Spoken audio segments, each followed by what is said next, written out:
Hello, നമ്മളൊരു 10 kilogram വെയിറ്റുള്ളൊരു dumbbell ആദ്യം ഉയർത്തുക.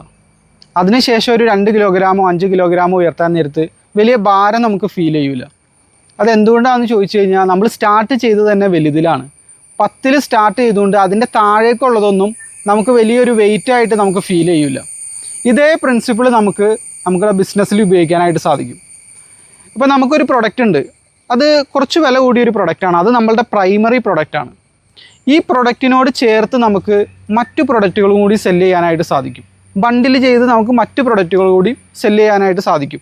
അത് നമ്മളുടെ പ്രൈമറി പ്രൊഡക്റ്റിനേക്കാളും കുറച്ച് പ്രൈസ് കുറവായിരിക്കും. അങ്ങനെ വില കുറഞ്ഞ് നിൽക്കാൻ നേരത്ത് കസ്റ്റമേഴ്സിന് ഫീൽ ചെയ്യും. നമ്മളുടെ പ്രൈമറി പ്രൊഡക്റ്റിനെ കമ്പയർ ചെയ്യാൻ നേരത്ത് നമ്മൾ അതിൻ്റെ കൂടെ ആഡ് ചെയ്ത് കൊടുക്കുന്ന പ്രൊഡക്റ്റുകൾക്ക് വില കുറവായിട്ട് ഫീൽ ചെയ്യും കസ്റ്റമേഴ്സിന്. അപ്പോൾ രണ്ടും കൂടി ഒരുമിച്ചെടുക്കാനുള്ള സാധ്യത കൂടുതലാണ്. ഇതിനെ ബിസിനസ് ടേംസിൽ നമ്മൾ പറയുന്നതാണ് അപ്സെല്ലിംഗ് എന്നുള്ളത്. അപ്സെല്ലിംഗ് എന്ന് പറഞ്ഞു കഴിഞ്ഞാൽ നമ്മളുടെ പ്രൈമറി പ്രൊഡക്റ്റിൻ്റെ കൂടെ ബണ്ടിലിംഗ് ചെയ്ത് സെല്ല് ചെയ്യണേനെയാണ്. ഒരു ആഡ് ഓൺസും കൂടി അതിൻ്റെ കൂടെ അറ്റാച്ച് ചെയ്തിട്ട് സെല്ല് ചെയ്യണേനെയാണ് അപ്സെല്ലിംഗ് എന്ന് പറയുന്നത്. അപ്പോൾ നിങ്ങളുടെ പ്രൈമറി പ്രൊഡക്റ്റ് ഒരു കസ്റ്റമർ എടുക്കുന്നു, ആ പ്രൊഡക്റ്റിൻ്റെ കൂടെ തന്നെ ഇതും കൂടി വേണോ എന്നുള്ളൊരു ചോദ്യമാണ് അപ്സെല്ലിംഗ്. ഇതൊരു ഉദാഹരണത്തിലൂടെ പറഞ്ഞു കഴിഞ്ഞാൽ, ഇപ്പോൾ നമ്മളൊരു സൈക്കിൾ വാങ്ങിയാണ്, സൈക്കിളിൻ്റെ വില 15,000 രൂപയാണ്. അപ്പോൾ അതിൻ്റെ കൂടെ തന്നെ ഇപ്പോൾ വാട്ടർ ബോട്ടിൽ ക്യാരി ചെയ്യാനുള്ള എന്തെങ്കിലും ഒരു കേസ്, അതിന് 1000 രൂപയായിരിക്കും. അപ്പോൾ 15,000 രൂപയുടെ സൈക്കിൾ വാങ്ങുന്ന ഒരു കസ്റ്റമറെ സംബന്ധിച്ചിടത്തോളം 1000 രൂപയുടെ ഒരു ആഡ് ഓൺ എന്ന് പറഞ്ഞു കഴിഞ്ഞാൽ 15,000-നെ കമ്പയർ ചെയ്യുമ്പോൾ 1000 ഒരു തുകയല്ലാത്തതുകൊണ്ട് കസ്റ്റമർ അതും കൂടി വാങ്ങാനുള്ള സാധ്യതയുണ്ട്. അപ്പോൾ അവിടെ ഒരു ബണ്ടിലിങ് സംഭവിക്കുകയാണ്. അപ്പോൾ നമുക്ക് സൈക്കിളിൻ്റെ പ്രോഫിറ്റും അതിൻ്റെ ആഡ് ഓണിൻ്റെ പ്രോഫിറ്റും കൂടി നമുക്ക് കിട്ടും. കസ്റ്റമറുടെ ഇൻഡിവിജ്വൽ പർച്ചേസിലെ ഓർഡർ വാല്യൂ കൂടും, അതിനനുസരിച്ച് പ്രോഫിറ്റും കൂടും. 15,000 സ്പെൻഡ് ചെയ്യുന്ന ഒരു കസ്റ്റമറെ സംബന്ധിച്ചിടത്തോളം സൈക്കിളിൻ്റെ എന്തെങ്കിലും ഒരു ആക്സസറി നമ്മൾ ആഡ് ഓൺ ആയിട്ട് കൊടുക്കാൻ നേരത്ത് കസ്റ്റമർക്ക് അതൊരു ഒരു പ്രത്യേക ഒരു ഫീലിംഗ് ഉണ്ടാവില്ല. അധിക സമയവും ഈ പ്രൈമറി പ്രൊഡക്റ്റ് എന്ന് പറഞ്ഞാൽ വില കൂടുതലായിരിക്കും. അതങ്ങനെ സെറ്റ് ചെയ്യണത് എന്തിനാണെന്ന് വെച്ച് കഴിഞ്ഞാൽ, നമ്മളുടെ തുടക്കം തന്നെ പറഞ്ഞ പോലെ, ഉദാഹരണം പോലെ ആദ്യം തന്നെ 10 കിലോ അങ്ങോട്ട് എടുത്ത് പൊക്കിയത് കൊണ്ട് അതിന് താഴേക്കുള്ള വെയിറ്റുകളെല്ലാം കസ്റ്റമേഴ്സിന് ഫീൽ ചെയ്യൂല. അതിന് താഴേക്കുള്ള പ്രൈസൊന്നും കസ്റ്റമേഴ്സിന് വലിയ തുകയായിട്ട് ഫീൽ ചെയ്യൂല. എന്നാൽ ഇതേ പ്രൊഡക്റ്റ് നമ്മൾ ഒറ്റയായിട്ട് സെല്ല് ചെയ്യാൻ നോക്കിക്കഴിഞ്ഞാൽ, ഇപ്പോൾ വാട്ടർ ബോട്ടിലിൻ്റെ കേസ് 1000 രൂപ എന്ന് ഒറ്റയടിക്ക് പറയാൻ നേരത്ത് അത് ഇച്ചിരി എക്സ്പെൻസീവായിട്ട് കസ്റ്റമേഴ്സിന് ഫീൽ ചെയ്യും. താരതമ്യപ്പെടുത്തി നമ്മൾ സെല്ല് ചെയ്യാൻ നേരത്ത് കസ്റ്റമേഴ്സിന് അവിടെ ഈ പ്രൈസ് ഇതായിട്ട് ഫീൽ ചെയ്യാത്തത് കൊണ്ട് അവിടെ ബണ്ടിലിംഗ് ആയിട്ടുള്ള ഓർഡർ സംഭവിക്കും. ഇതിനെയാണ് അപ്സെല്ലിംഗ് എന്ന് പറയുന്നത്. ഇത് നമുക്ക് നമ്മുടെ ബിസിനസ്സിൽ ഉപയോഗിക്കാം. അതുപോലെ ഓൺലൈനിൽ ചെയ്യുന്നവർക്ക് നല്ല രീതിയിൽ യൂസ് ചെയ്യാനായിട്ട് സാധിക്കും.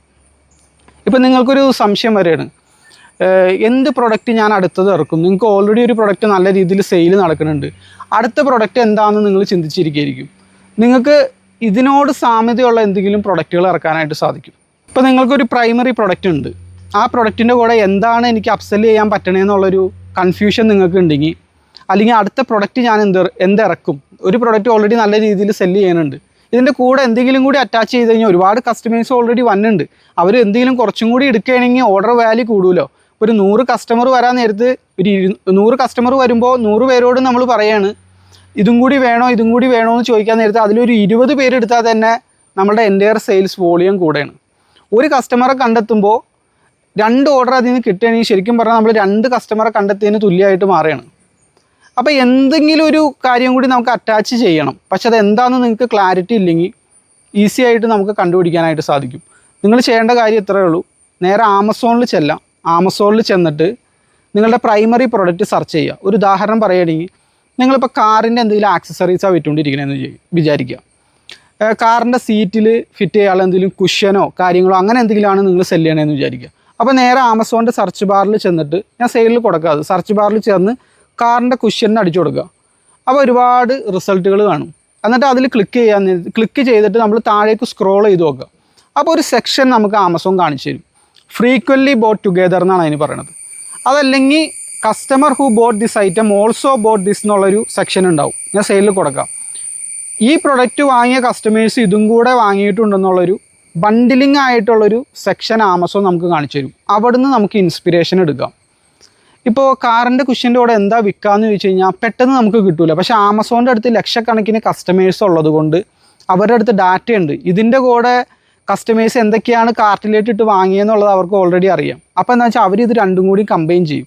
അത് ബിസിനസ് ചെയ്യുന്ന നമുക്ക് യൂസ്ഫുള്ളാണ്. ഇപ്പോൾ നിങ്ങളൊരു ഷോപ്പാണ് നടത്തണമെങ്കിൽ നിങ്ങൾക്കറിയില്ല കാറിൻ്റെ ആ കുഷ്യൻ്റെ കൂടെ എന്ത് ബണ്ടിലിങ് ചെയ്താലാണ് കൂടുതൽ സെയിൽ നടക്കുക. ഇപ്പോൾ കാറിൻ്റെ കുഷ്യൻ വാങ്ങുന്ന ആളുടെ ആ ഒരു കസ്റ്റമർക്ക് കാറിൻ്റെ പെർഫ്യൂം അതിൻ്റെ കൂടെ അറ്റാച്ച് ചെയ്യണോ, അതോ കാറിൻ്റെ ഫ്ലോറിൽ വിരിക്കണ മാറ്റ്, പേപ്പർ മാറ്റ്, അതുപോലെ പല മാറ്റുകളുണ്ടല്ലോ, അത് അറ്റാച്ച് ചെയ്യണോ, സീറ്റ് കവർ അറ്റാച്ച് ചെയ്യണോ, ഏത് ബണ്ടിലിങ് ചെയ്യുമ്പോഴാണ് കൂടുതൽ കൺവേർഷൻ നടക്കുന്നത്? ഈ ഡാറ്റ നമുക്ക് ആമസോണിൽ നിന്ന് എടുക്കാനായിട്ട് സാധിക്കും. കാരണം പല പേജുകളിൽ കയറിയിട്ട് നിങ്ങൾ നോക്കുക, കാറിൻ്റെ കുഷ്യൻ വാങ്ങിച്ച കസ്റ്റമേഴ്സ് എന്തൊക്കെയാണ് അതിൻ്റെ കൂടെ വാങ്ങിച്ചതെന്ന് നോക്കുക. അപ്പോൾ കൂടുതൽ സമയം ആമസോൺ നമുക്ക് റെക്കമെൻഡ് ചെയ്യണത് ഒരു പ്രത്യേക പ്രൊഡക്റ്റ് ആണെങ്കിൽ, കാറിൻ്റെ കുഷ്യൻ വാങ്ങിച്ചവർ കാറിൻ്റെ പെർഫ്യൂമാണ് കൂടുതലും വാങ്ങിച്ചെങ്കിൽ നിങ്ങൾക്ക് അത് രണ്ടും കൂടി ബണ്ടിൽ ചെയ്യാം. ഇപ്പോൾ ഷോപ്പുള്ളവർ കാറിൻ്റെ കുഷ്യൻ എടുക്കാൻ വരുന്ന കസ്റ്റമറോട് ചോദിക്കുക, കാറിൻ്റെ പെർഫ്യൂമും കൂടി നിങ്ങൾക്ക് ആവശ്യമുണ്ടോ? ഈ ഡാറ്റ നിങ്ങൾക്ക് എവിടെ നിന്ന് കിട്ടി? ഇത് വാങ്ങാൻ സാധ്യതയുണ്ടെന്നുള്ളത് അത് നമുക്ക് ആമസോണിൽ നിന്ന് കിട്ടി. ഇങ്ങനെ നമുക്ക് ബണ്ടിലിങ് ചെയ്യാനായിട്ട് സാധിക്കും. അപ്പോൾ ഒരു കസ്റ്റമറെ കൊണ്ട് അധികം നമുക്ക് സ്വാഭാവികമായിട്ട് എല്ലാവർക്കും അറിയാവുന്ന ഒരു കാര്യമാണ്, നമ്മുടെ ബിസിനസ്സിൻ്റെ വരുമാനം കൂട്ടാനുള്ള 3 മാർഗ്ഗങ്ങൾ. കൂടുതൽ കസ്റ്റമേഴ്സിനെ കണ്ടെത്തുക, വന്ന കസ്റ്റമറെ കൊണ്ട് കൂടുതൽ എടുപ്പിക്കുക, നമ്മളിന്ന് വാങ്ങിപ്പോയ കസ്റ്റമറെ വീണ്ടും നമ്മളിലേക്ക് എത്തിക്കുക. ഈ 3 മാർഗ്ഗത്തിലൂടെയാണ് നമുക്ക് സെയിൽ കൂട്ടാൻ പറ്റുന്നത്.